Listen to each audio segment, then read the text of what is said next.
Inside the Indianapolis Zoo with Matt Standridge. Here we are inside the Global Center for Species Survival. I'm joined with the Director of Education, Michelle Kohler. Great to meet you. Oh, it's nice to meet you. Such Thanks a for pleasure. being here. We're at the wall, the map. We are. Can't help but notice it when you come in. I know. Well, it's really important for us to tell the story of the work that we're doing outside of Indianapolis. Yeah, we're going to focus on a specific species. Okay. The hornbill. Yes. Describe the hornbill to me. What's going on? So hornbills are a group of birds that are super significant. There are 62 species, and they're located in Africa as well as Southeast Asia. And they are, most of the species, 26 of the 32 species that are on our planet are actually vulnerable to extinction. Okay. So it's super important for us to do work to think about how can we support those wild populations, and we do a lot of different things here at the zoo to make that possible. And hornbills are special because they are what we call a keystone species in their environments. So how they behave in their environments actually helps other species survive. So let me tell you why. Yeah, bring it on, yeah. So a lot of hornbills are actually nesters in old growth trees, and they like to eat a lot of fruit. Okay. And so they eat that fruit, and then they're flying through vast areas of the forest, and they're distributing seeds. And so that's an important process for restoration of forests, as well as keeping the health of forests. Okay. Explain the kind of anatomy. When you look at the hornbill, it doesn't look like some other animals. Absolutely. Can you explain that to me? Yeah, absolutely. So hornbills are of course known for their beautiful foliage. They have beautiful feathers, and they come in a variety of different colorings.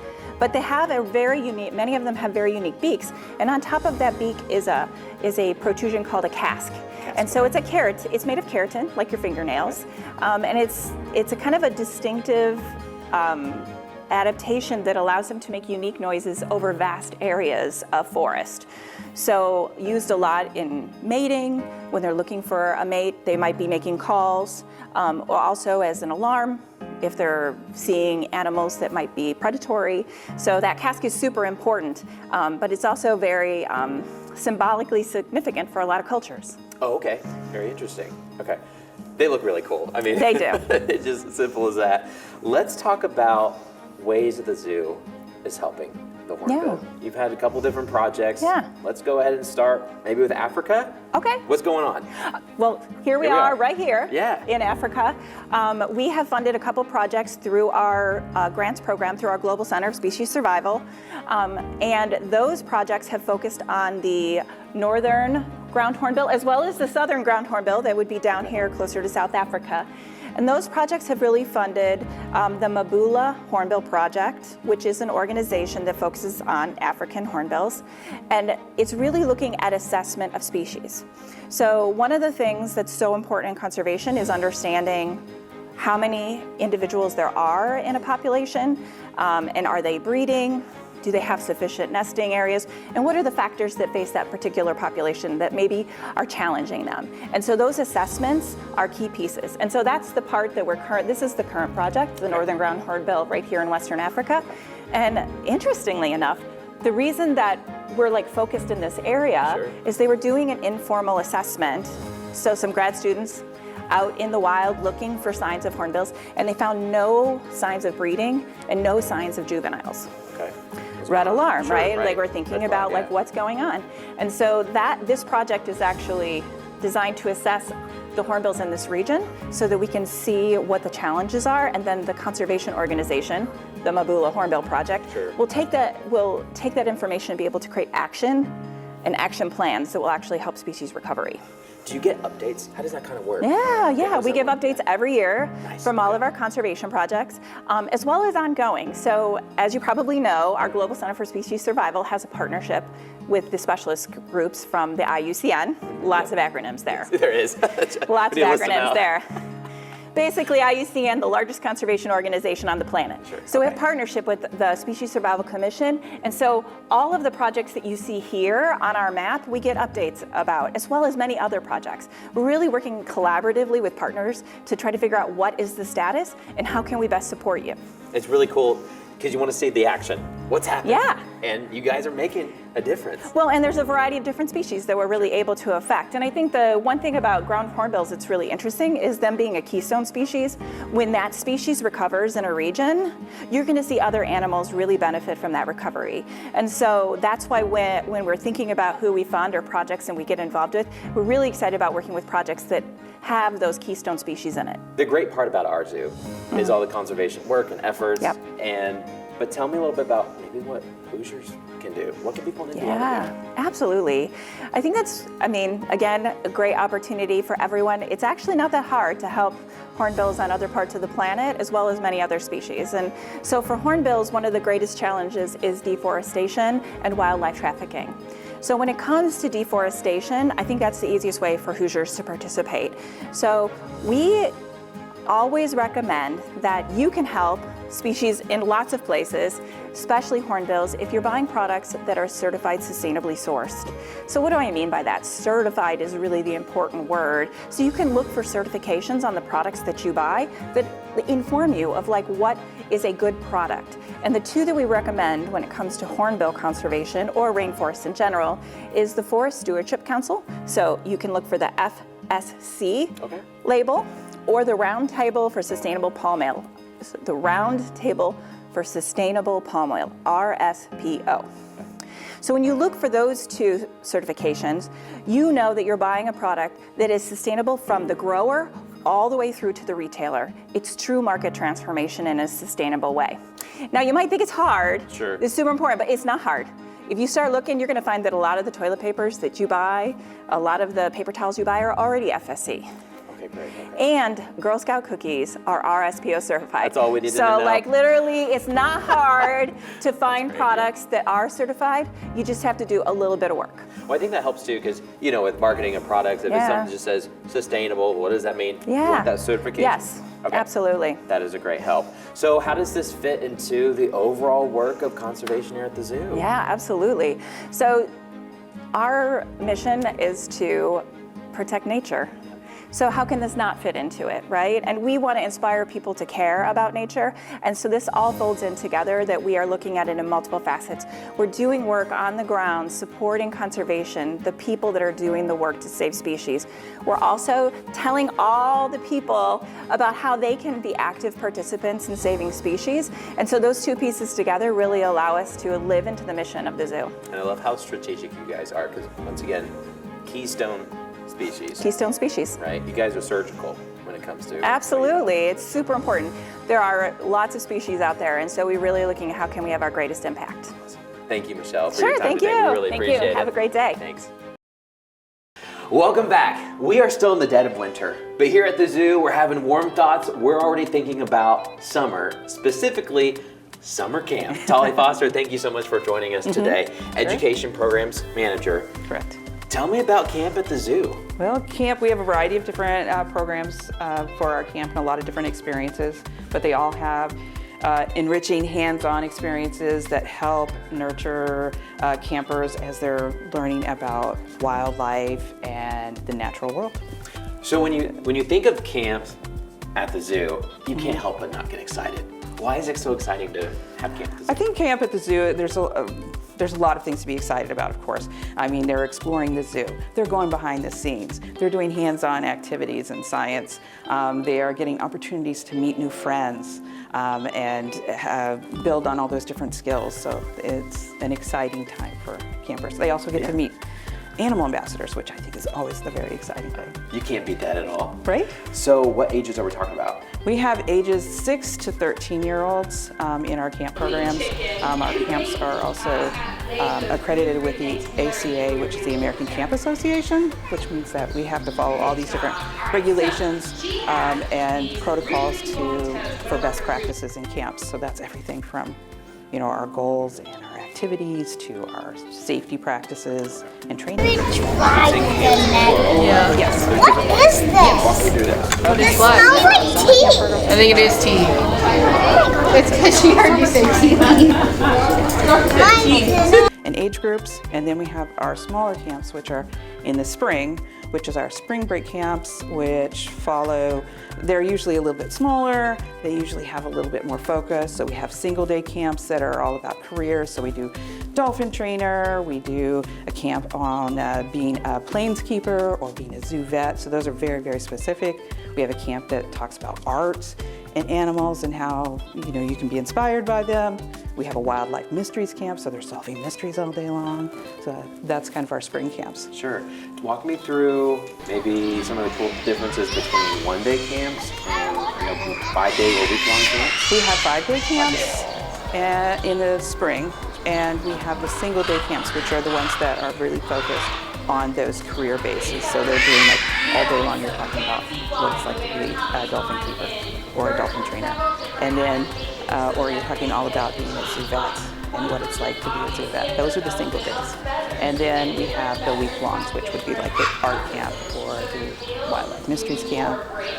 And then in the summertime, we have almost all of those are 5-day camps, with the exception of a couple of weeks where we have 3-day camps, which tend to be really popular. Really? Okay, sure. For so many kids waiting for camp. What's it like getting to see the excitement that they have when they get to do things they never get to do before? The excitement of doing the things that they never get to do before. Well, I mean, I always love that kind of magic when campers have an opportunity to, it could be something as simple as making a friend, to doing something they never thought they could do, like touch a snake. And I love that magic moment, and you can kind of just see it happening. I love that. That's wonderful. Yeah. So a lot of activities at camp. Yes. Looks like there's kind of an activity right next to us. What do we have going on here? Okay, well this is Tropical Topple, which is sort of a tumbling tower of blocks. Yeah. And it's a story or a game that we play that tells the story of ecosystems and how ecosystems have sort of a balance, and you have to keep them balanced. So we're already partway through this story. We've already taken out a few blocks here. I see that. And so the trees have disappeared. Some of the animals have disappeared. Okay. And now, because of those things, the soil has kind of washed into the Amazon, and it's causing trouble for the coral reefs. So now you're going to have to move that coral reef block right there. So they're having problems, so I've got to remove it. Yep, it's got to go. Okay. All right, this one. This is the easy one. I'm shaking it already. Yeah, that was the easy one. All right, I'll put this But without aside. the coral reefs, then you lose your parrotfish. Parrotfish. Oh, I see. Parrotfish. Okay, hold on. Let me see if I. Oh, it's in there. It's in there. Am I in a dangerous spot right now? Possibly. There it goes. There it goes. Okay, all right. you did it. Okay, the parrotfish. We got gone. crabs that have to go. Crabs have squid to go. that Not go. the crabs. The squid has to go. Squid has to go. Yeah, the squid has to go. Okay. All right. Showing what is kind of the point? Show me is the delicacy of our ecosystem. Talking about the balance of things. So as certain things disappear, then other things that depend on those things disappear. And it all falls down. It collapses. And then afterwards, we kind of talk with campers about, how everything relies on the other thing, and what is it that we as people can do to help that and keep that balance. Yeah. Instead of toppling it over. Is that the record fastest topple?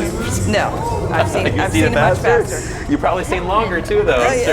Well, if they're really, really good, but usually the squid really takes people out. The squid is tough. That's a lot of fun, but that's what camp is about, learning and having a lot of fun. Yes. I absolutely love that. Yeah. So tell me a little bit about signing up. What do parents need to know? Well, they can go to the Indianapolis Zoo's website under education, and our camp programs are there. They can register online. We do have wait lists for any camps that might sell out. And there's discounts for members, so if you're a member or if you're thinking about becoming a member, this is a good time for getting those discounts for camp. That's great. So, yeah. If you ever decide to do camps for adults, let us know. I know that's been on the docket a few times, so yeah.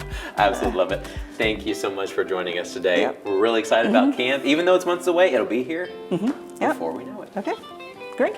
Thank you.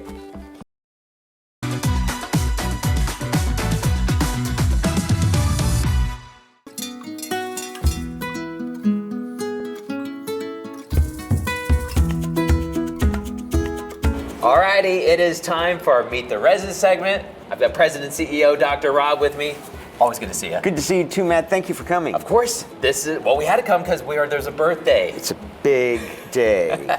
Tell me about Eddie's first birthday coming up. It is a big birthday for a very little ape. Yeah. So we have a baby orangutan who, still okay to call him a baby, he's turning 1 on February 20th.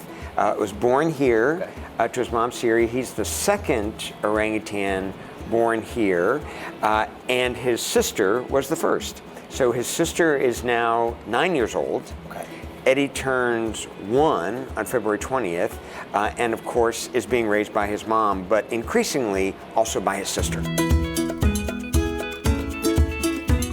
We saw a little bit of that earlier. We're going to show you some bits and pieces we've been filming while being at the zoo. Sometimes you may see him in the background. Tell me about the setup. Yep. Who's in here with Eddie and why? Yeah, it's a great question. So orangutans are really unusual. They have the slowest rate of reproduction of any land mammal. So it's normal for births to be 7, 8, or 9 years apart for most orangutans, and the mom is hugely invested in each baby that she has. But what's especially important here is that Eddie's growing up with his mom, being raised by his mom, which is of course normal, but also by his sister. And it's really important for female orangutans to get experience with babies and to see what their mom does with the babies to set them up for success when they have their own babies later in their lives. So Mila is Eddie's sister. Mila's not nursing, of course, but she does all the other things. She carries Eddie, she plays with Eddie, she takes time to protect Eddie, make sure he's safe. She always has an eye on him. So she's a wonderful, wonderful big sister, learning all those great skills that are going to help her be as great a mom as she had, who is Siri, who's the mom to both of them. Well, she's learning from a good mom. She is learning from an excellent mom. So tell me about, what has it been like, Eddie, for his first year? What has he brought to the zoo this year? Well, I think first of all, it's absolutely delightful because, of course, when he's an infant, he mostly sleeps and nurses, and that's about it. And so to see the mom, Siri, doing such a wonderful job, being such a caring, great, capable mom, and being so gentle with him, it's a whole new dimension that, it's brief. You only see that for the first few months, and then he starts being active and moving around. It's a really special moment for visitors here at the zoo. He's swinging behind you. That's him. That's him. He's adorable. And not even, almost a year old, not quite a year old. February 20th is his birthday. And you can see how capable he is already, can be independent and move around, but really never far away from his mom or his sister at this point. I want to elaborate that a little bit. Yeah. Some milestones. Yeah. Let's talk physically, and then let's talk cognitively. Sure. Okay, physically. So physically, there's a big difference between human babies and other great ape babies. Orangutans are a great example. So orangutan babies can hold their head up on their own right away. They can grab and hold on to their mom right away. The mom usually still provides support and help, but they can hold on really, really well. So everybody knows that reflex humans have, that little baby, you put your finger in their hand and they close. That's the same reflex, they're just a bit stronger. Sure, okay. So physically, they develop a little bit faster than human babies. I mean, 1-year-old human babies aren't climbing around like that yet. Hopefully not. Right? It's exhausting. But so they develop a little bit faster. They get their strength, their confidence. Those are the milestones we expect. Sure. So we want to see the baby nice, strong nursing within a day or so of being born. He did that. We want to see him holding on firmly, and the head nice and strong. We don't want to see the head leaning back to think he might be weak. He did all that. He was great. And then you start seeing eyes open more, moving around on mom, being alert and looking around. All those great milestones in the first few months, exactly what we would have hoped. And now by almost 1 year old, or 1 year old, look at this. That's his sister, grabbing his sister Mila, doing a little bit of play behavior with her, climbing around on his own. It doesn't get any better than this. It's just perfect. I mean, this is perfection to see a sister and a little brother playing together, interacting together, learning how to be orangutans together. It's fantastic. So then cognitively, I think it's a little bit, there's not a lot that we see early on, but what I look for, what I think is important is he doing things like manipulating objects or holding things or playing with things? Yes. Is he focusing when you talk to him or when he sees something going on around him? Is he looking and focusing? Yes. So those are the things. Is he attentive? Is he focused? Is he responsive? Those are the kind of cognitive steps we look for. And then you start combining the cognitive with the physical. Is he making good decisions when he starts climbing around? Does he know, oh, if I lean a little bit this way, I can reach and grab this and swing on this? We're seeing all those things. So I would say all the things that you would expect for the first year of life, we're seeing all of those just perfectly for little Eddie. Is he going to be able to come up? He was well, I don't. That's going to be a little bit of a tricky spot for him to climb up, but he can climb up that fire hose and get to Mila if he wants to. Yeah. So when he's on something where, well, there he goes. Look at him go. I know, he's really good. He's trying to figure it out. It reminds me of that, you know, I'm sure you can do it, where you can go up to a street sign and, you know, you can go parallel on the street. So actually, we could, if you want to do that when we're done. That's right, we can do that, yeah, we'll do that later. But yeah, he's got he great. Did it. There he is. Where is he? I don't know if you guys can see this, but I don't know. Is he up there? Oh, there he is. He's up with Mila. He got all the way up. So you know what's amazing is the core strength that they have. Yeah. But then also tremendous arm strength. Yeah. Their legs are strong, but not as strong as their arms. But it's their upper body strength that's phenomenal, and then that core strength. So they're just muscular and confident, and here he is sneaking up on his sister. How cool. So this is a good example of saying he's a little bit more adventurous because he's trying to follow his sister around. Wonderful. So This is exactly what we want to see. It's as a zoo, right? exactly what you want. There is no better scenario you could hope for with a mom and a baby and a big sister. It's just perfect. Love that. Just perfect. So Eddie, why the name Eddie? Eddie is actually, we did it's E-D-I. Okay, E-D-I. So it's the Indonesian word, and it's probably more pronounced Eddie. Okay. But we just use Eddie because that's what everyone's going to do when they see it. But that was a name that was selected by our staff made a list of names they really liked, and then the public voted on that. Oh, cool. So we love using the word Eddie, and you're going to have to check me on this. I'm pretty sure that's about his appearance. Eddie meaning handsome or good looking. Well, yeah. I mean, he's living up to it. Oh, he's just as great looking, as cute and charming and wonderful as he could possibly be. Look, all baby orangutans are cute and charming. They're not all as good looking though. Sure, no. You got to say, you got to tell the truth, He's right? got it. He's got it. There's a very special day, the actual birthday. Yes. February 20th. Okay. It's his actual birthday. Okay. There'll be details on our website and social media. And for all of our apes, not just for Eddie, there's always a birthday party on their special day. Okay. So, and visitors can always see it. And the keepers do a tremendous job of putting out things that the apes really enjoy, special treats.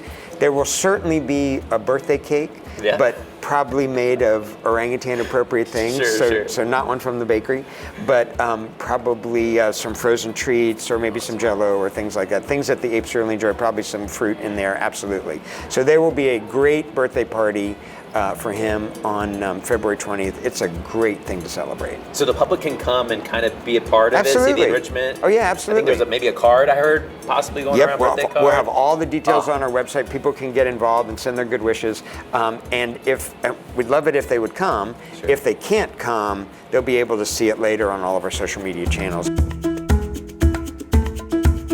Thank you so much, Dr. Thanks, Rob. We really appreciate this. Thank you. We sure appreciate it. We're having such a great time with Inside the Indianapolis Zoo. We talked about Hornbill conservation earlier. The conservation work that the zoo does, fantastic. Thank you. You get to meet the animals. Thank you. If you want to go ahead and see more of the conservation work and efforts that the zoo is doing, we have it all on WTHR Plus, several episodes. We've gotten to meet so many cool people, too. Well, there's a lot more. And there's a lot more. I mean, as much as we love what you've done so far, I feel like it's just scratching the surface. So there's more to come. That is great news. So once again, if you want to know more information about the zoo and when you can come and all that, that's on our website, WTHR.com. We'll see you soon.